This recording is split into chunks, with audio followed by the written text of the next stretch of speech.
The United States Supreme Court has delivered a major ruling that could reshape American trade policy.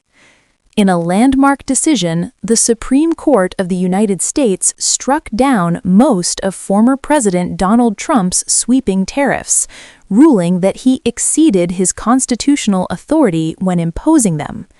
For years, tariffs were a cornerstone of Trump's economic strategy. He argued that aggressive trade measures would protect American industries, reduce trade deficits, and pressure foreign governments into fairer agreements.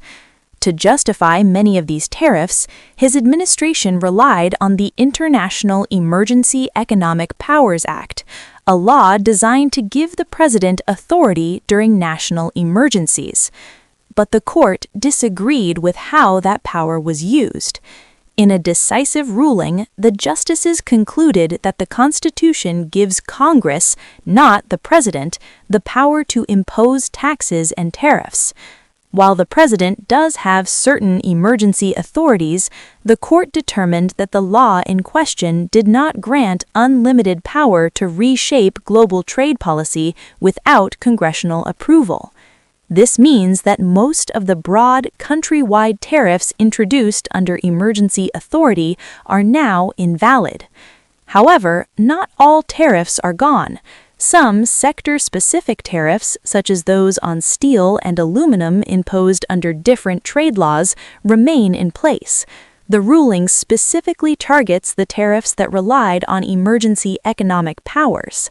So why does this matter? First, it's a major statement about the separation of powers. The court reinforced the idea that no president, regardless of party, can bypass Congress when it comes to taxation authority.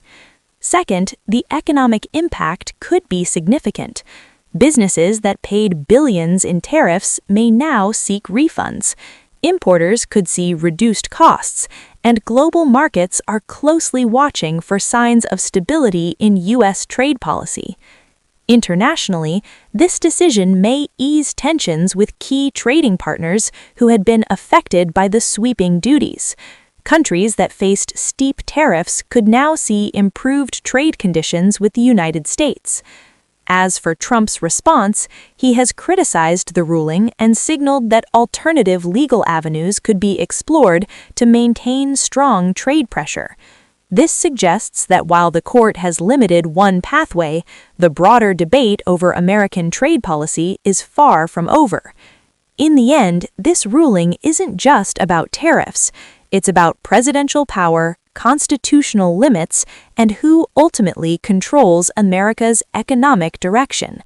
The question now is, will Congress step in to redefine trade authority, or will future administrations find new tools to pursue aggressive trade strategies?